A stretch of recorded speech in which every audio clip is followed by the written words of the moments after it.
Hello viewers, अस्सलाम वालेकुम। कैसे हैं आप? उम्मीद है आप सब खैरियत से होंगे। आज हम स्टडी करेंगे प्रोजेक्टाइल मोशन का लेक्चर नंबर 4। ये लेक्चर नंबर 4 जो है किस हवाले से है? लेक्चर नंबर 4 जो है इसमें हम पढ़ेंगे रेंज ऑफ प्रोजेक्टाइल। इसमें दूसरा टॉपिक हम डिस्कस करेंगे मैक्सिमम रेंज ऑफ प्रोजेक्टाइल, और तीसरा टॉपिक हम डिस्कस करेंगे range of projectile at two complementary angles. तो ये तीनों जो हैं टॉपिक्स जो है हम स्टडी करेंगे इसके आज के लेक्चर नंबर 4 के अंदर। ठीक है, तो चलते हैं लेक्चर की तरफ। हमारा सबसे पहला टॉपिक जो है वो रेंज ऑफ प्रोजेक्टाइल का है। तो रेंज ऑफ प्रोजेक्टाइल, रेंज किसे कहते हैं? सबसे पहले हम तो इसकी डेफिनेशन को समझेंगे। रेंज जो है the horizontal distance covered by projectile from point of projection to the point of landing. Horizontal distance covered by projectile, projectile क्या करेगा? हॉरिजॉन्टल डिस्टेंस को कवर्ड करेगा। कहाँ से? फ्रॉम पॉइंट ऑफ प्रोजेक्शन से to the point of landing. तो उस horizontal distance को हम क्या कहेंगे कि क्या है? रेंज ऑफ प्रोजेक्टाइल है। फॉर एग्जांपल हमारे पास लेट्स सपोज कि यहाँ पे हमने एक प्रोजेक्टाइल को हमने क्या किया, लॉन्च कर रहे हैं हम प्रोजेक्टाइल को इस पॉइंट से। अब ये जो पॉइंट है ये पॉइंट कहलाएगी पॉइंट ऑफ प्रोजेक्शन। ये जो पॉइंट ऑफ प्रोजेक्शन वाली पॉइंट है वो पॉइंट यहाँ से है, क्योंकि यहाँ से हम प्रोजेक्टाइल को क्या कर रहे हैं? लॉन्च कर रहे हैं। ठीक है, पॉइंट ऑफ प्रोजेक्शन से लॉन्च करने के बाद जहाँ पे वो दोबारा वापसी ज़मीन पे आके या सरफेस पे आके गिरेगा तो उस पॉइंट को कहते हैं पॉइंट ऑफ लैंडिंग। जो पॉइंट ऑफ लैंडिंग है वो पॉइंट ऑफ लैंडिंग ये होगी। अब पॉइंट ऑफ प्रोजेक्शन से लेकर या पॉइंट ऑफ लॉन्च से लेकर पॉइंट ऑफ लैंडिंग तक ये जो हॉरिजॉन्टल डिस्टेंस है, इस हॉरिजॉन्टल डिस्टेंस को हम क्या कहते हैं कि ये आपके पास क्या है? रेंज है। ओके, तो डेफिनेशन आपको समझ में आ गई होगी। अब चलते हैं हम आगे। जो हॉरिजॉन्टल डिस्टेंस है हमारे पास वो किसके बराबर है? हॉरिजॉन्टल डिस्टेंस किसके बराबर है? वो डिस्टेंस जो है हमारे पास बराबर है x equal to V naught X T के बराबर है। ठीक है, अब वी नॉट एक्स जो है ये किसके बराबर है? ये t क्या है? ठीक है, इसके ऊपर चलते हैं। वी नॉट एक्स जो है ये बराबर है वी नॉट कॉस थीटा के। ये कंपोनेंट है, हॉरिजॉन्टल कंपोनेंट है इनिशियल वेलोसिटी का। ठीक है, और जो t जो है ये t total time of flight कहलाएगा। इस t को हम रिप्लेस करके कैपिटल T रखेंगे इसकी जगह पर। ठीक है, अब टोटल टाइम ऑफ फ्लाइट क्या होता है उसको थोड़ा समझ लेते हैं, फिर हम आगे चलते हैं। टोटल टाइम ऑफ फ्लाइट ये है कि जब प्रोजेक्टाइल को जिस पॉइंट से आप लॉन्च कर रहे हैं, हम पढ़ चुके हैं, उसको पॉइंट ऑफ लॉन्चिंग कहते हैं या पॉइंट ऑफ प्रोजेक्शन कहते हैं। प्रोजेक्टाइल जब मूव करता हुआ एक ऐसी पॉइंट आएगी जिस पॉइंट के बाद वो दोबारा रिटर्न होगा और आके स्ट्राइक होगा सरफेस पर, तो ये पॉइंट ऑफ लैंडिंग है। ठीक है, एक वो टाइम है जिस टाइम पर वो उसकी वर्टिकल वेलोसिटी क्या हो जाएगी? ज़ीरो हो जाएगी और प्रोजेक्टाइल क्या करेगा? मैक्सिमम हाइट कवर करेगा। ठीक है, तो एक ये टाइम है, और दूसरा टाइम उस पॉइंट से दोबारा वो आके जब स्ट्राइक होगा ज़मीन के सरफेस पर, दूसरा टाइम ये है। अब ये जो दोनों टाइम है, इन दोनों टाइम्स में प्रोजेक्टाइल क्या हुआ? एयर में रहा है। ठीक है, तो ये जो टोटल टाइम होगा ये वाला टाइम और प्लस में जो ये वाला टाइम है, इस टोटल टाइम को हम कहते हैं टाइम ऑफ फ्लाइट। ठीक, ये टाइम ऑफ फ्लाइट का फार्मूला हमने कैलकुलेट किया था जो लेक्चर नंबर 2 है उसके अंदर। तो वो किसके बराबर आया था? t equal to 2v naught sine theta upon g के बराबर आया था। तो इस t को रिप्लेस करके कैपिटल T रखेंगे और कैपिटल T की जगह पर हम क्या रखेंगे? 2v नॉट साइन थीटा हम रखेंगे। ठीक है, तो रेंज किसके बराबर हो जाएगी? क्योंकि रेंज आपके पास क्या है? हॉरिजॉन्टल डिस्टेंस है। तो ये जो हॉरिजॉन्टल डिस्टेंस है ये आपके पास क्या है? रेंज है। तो range is equal to horizontal distance, और हॉरिजॉन्टल डिस्टेंस किसके बराबर है? वी नॉट एक्स टी के। टी को हमने क्या किया? रिप्लेस किया कैपिटल T से।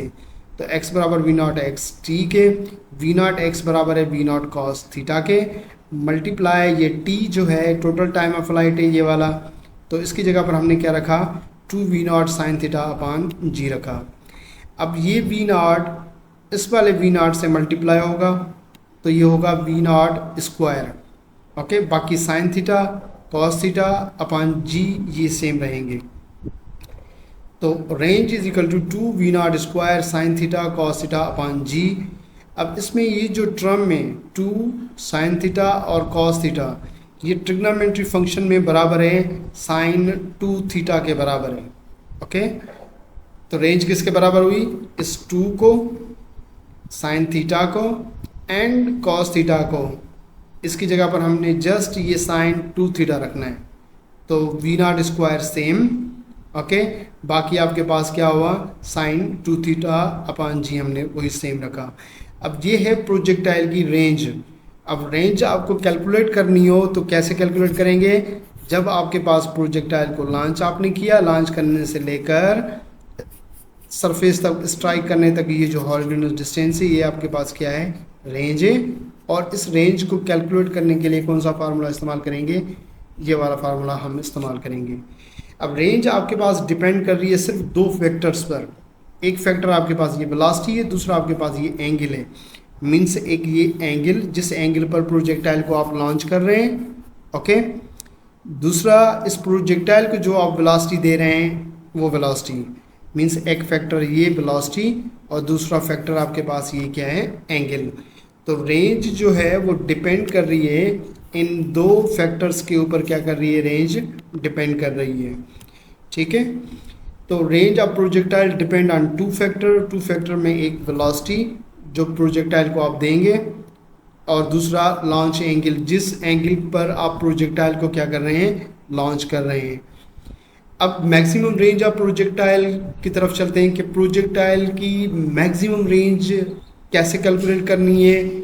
और जो प्रोजेक्टाइल हम अगर लॉन्च कर रहे हैं, फॉर एग्जांपल अगर एक मिसाइल हम लॉन्च कर रहे हैं, हम ये चाहते हैं कि वो मिसाइल जो है ज़्यादा से ज़्यादा दूर जाके वो एग्जैक्ट टारगेट के ऊपर हिट करें, तो उसकी रेंज के लिए हमें क्या चाहिए, उसको रेंज को कैसे हम जो है वो चाहें कि वो प्रोजेक्टाइल जो है वो अचीव करें, ठीक है। तो रेंज प्रोजेक्टाइल की मैक्सिमम तब होगी जब आपके पास प्रोजेक्टाइल को हम जो लॉन्च करेंगे वो कितनी एंगल पर, 45 डिग्री पर हम उसको लॉन्च करेंगे। इसका मतलब ये है कि आप प्रोजेक्टाइल को लॉन्च करें तो वो लॉन्च की एंगल जो है वो कितनी होनी चाहिए, 45 डिग्री होनी चाहिए। तभी वो क्या करेगा, ज़्यादा से ज़्यादा वो क्या करेगा, मैक्सिमम रेंज को कवर करेगा। ओके, तो मैक्सिमम रेंज अचीव करने के लिए प्रोजेक्टाइल को किस एंगल पर हमें लॉन्च करेंगे, हम लॉन्च करेंगे 45 डिग्री पर।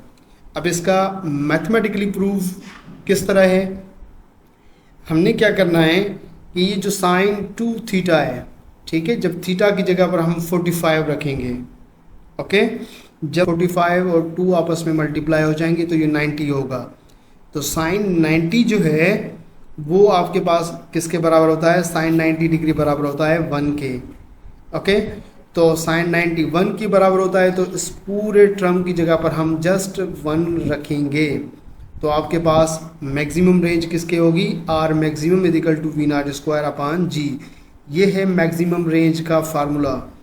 अगर मैक्सिमम रेंज हमें कैलकुलेट करनी है, क्या फार्मूला यूज़ करना पड़ेगा, v0 अपॉन जी, हमें ये फार्मूला यूज़ करना पड़ेगा। This is the formula to achieve the maximum range of projectile by increasing only velocity. अच्छा, यहाँ पे एक पॉइंट नोट करें, हमें तो ये सिर्फ जब 45 पे रखेंगे तब भी मैक्सिमम रेंज अचीव होगी। इस मैक्सिमम रेंज को अचीव करने के लिए एंगल तो हमने फिक्स कर दी कि हमें 45 डिग्री रखनी है, ठीक है। दूसरा क्या करना है, दूसरा आपको ये करना है कि अब आप वेलोसिटी बढ़ाते जाएं। जब प्रोजेक्टाइल की आप वेलोसिटी बढ़ाते जाएंगे तो वो प्रोजेक्टाइल जो है ज़्यादा से ज़्यादा एंगल फिक्स होनी चाहिए, ठीक है। तो जब वेलोसिटी बढ़ाते जाएंगे तो प्रोजेक्टाइल ज़्यादा से ज़्यादा वो क्या करता हुआ जाएगा, रेंज को कवर करता हुआ जाएगा, ठीक है। तो प्रोजेक्टाइल की जो है हमें मैक्सिमम रेंज अचीव करनी हो तो एंगल आपको क्या रखनी पड़ेगी, 45 डिग्री रखनी पड़ेगी, ठीक है। और उसके साथ साथ दूसरा क्या हमें करना है, उसकी वेलोसिटी को जो है हमें क्या करना पड़ेगा, इंक्रीज़ करना पड़ेगा। अंडरस्टैंड। अब हम आगे चलते हैं।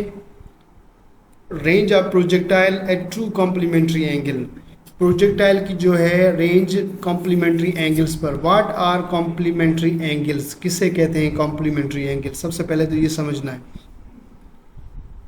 कॉम्प्लीमेंट्री एंगल्स ये वो एंगल्स हैं जिनका सम जो है 90 डिग्री के बराबर हो, तो उन एंगल्स को कॉम्प्लीमेंट्री एंगल्स कहते हैं। Again I repeat, when the sum of any two angle is 90 degree, क्या चीज? सम एनी टू एंगल्स, दो एंगल्स का सम जो है वो क्या आना चाहिए? 90 डिग्री के बराबर आना चाहिए, तो वो दोनों एंगल्स क्या कहलाएंगी? कॉम्प्लीमेंट्री एंगल्स कहलाएंगी। For example, the range of projectile will be same at any two angle whose sum is equal to 90 degree. The range of 25, ठीक है, अगर 25 डिग्री हम लें और उसके ऊपर प्रोजेक्टाइल को हम लॉन्च कराएं, ठीक है, लेट सपोज ये 25 डिग्री है, ये कुछ ज़्यादा हो गया, चलो ये 65 है, ओके, ये 65 डिग्री है। अब 65 डिग्री पर रेंज ये है, मतलब यहाँ से लेकर यहाँ तक रेंज है। अब अगर हम 25 डिग्री लें तो उसकी रेंज भी सेम होगी, ठीक है, 25 डिग्री की भी रेंज क्या होगी? सेम होगी, क्योंकि 25 और 65 इन दोनों का सम किसके बराबर होगा? 90 के बराबर होगा। जिन दो एंगल्स का सम 90 डिग्री के बराबर आए, उन दोनों एंगल्स पर रेंज जो है वो सेम अचीव होगी।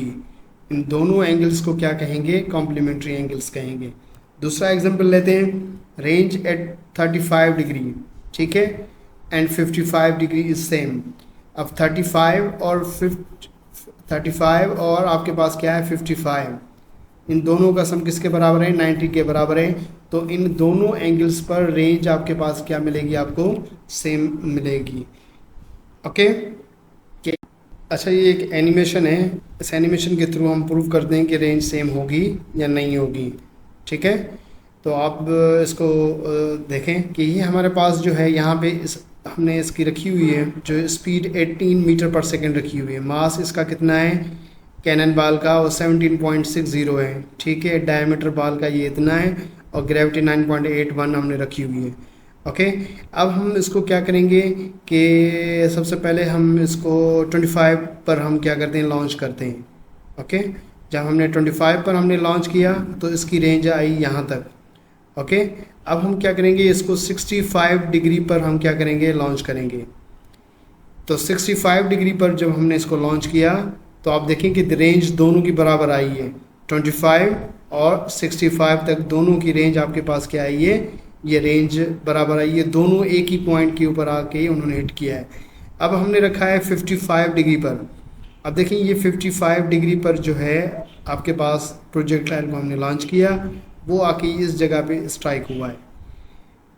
अब दूसरा हमने 35 डिग्री पर हमने इसको रखा, तो 35 डिग्री पर भी वो प्रोजेक्टाइल आके सेम पॉइंट के ऊपर हिट कर रहा है। तो इन दोनों एंगल्स पर आपके पास क्या है? रेंज क्या है? सेम है। और इन दोनों एंगल्स पर 25 और 65 पर रेंज क्या है? सेम आपके पास आई है। अब ये है 45 डिग्री। 45 डिग्री पर जब हमने रखा तो सबसे ज़्यादा रेंज आई है इन सारी एंगल्स पर, ओके। अब आप देखें कि ये रेंज आपके पास मैक्सिमम है। और जब हमने इसको 90 डिग्री पर हमने रखा तो exactly vertically upward projectile launch हुआ और दोबारा आके उस सेम पॉइंट के ऊपर सेम पाथ को कवर करते हुए वो डाउनवर्ड आया। तो 90 डिग्री पर प्रोजेक्टाइल मोशन ज़ीरो हो जाएगी, किसी भी किस्म की प्रोजेक्टाइल मोशन ये नहीं कहलाएगी, ये जस्ट वर्टिकल मोशन है, ये प्रोजेक्टाइल मोशन नहीं है।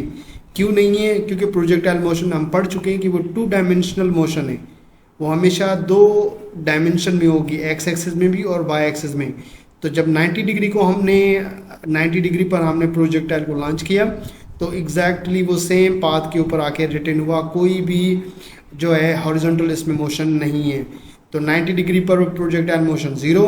अब आप देखेंगे ये वाली जो रेंज है, ये वाली रेंज आपके पास जो आई है वो 45 डिग्री पर आई है, ठीक है। ये वाली रेंज कहाँ पर आई है? 45 डिग्री पर आई है, ओके। ये 45 डिग्री पर, ओके। और ये वाली आपके पास रेंज जो है हमने जैसे चेक की थी कि एक आपके पास 55 पर आई है और आपके पास किस पर आई है, जो है 35 डिग्री पर आई है।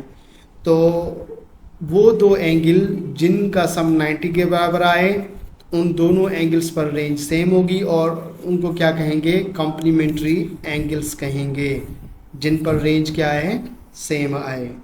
ओके, अब इसका अगर आपको मैथमेटिकली प्रूफ चाहिए तो आप क्या करें कि जो न्यूमेरिकल नंबर 4 है, के न्यूमेरिकल नंबर 4 चैप्टर 2 काइनेमेटिक्स का ये प्लेलिस्ट में मौजूद है, तो आप न्यूमेरिकल नंबर 4 आप देखिएगा, उसमें मैथमेटिकली प्रूफ दिया हुआ है कि किस तरह कॉम्प्लीमेंट्री एंगल्स पर रेंज क्या आएगी, सेम आएगी। ठीक है, तो ये उसका मैथमेटिकली प्रूफ है जो न्यूमेरिकल नंबर 4 है, आप उसको ज़रूर देखें और आप उसको समझें कि देखें कि किस तरह से जो है वो रेंज मैथमेटिकली जो है फार्मूले जो है वो रेंज के वो बराबर आ रहे हैं दो कॉम्प्लीमेंट्री एंगल्स पर। आई होप कि ये आपको समझ में आ गया होगा। इन केस अगर कोई कन्फ्यूजन है तो आप कमेंट बॉक्स में पूछ सकते हैं।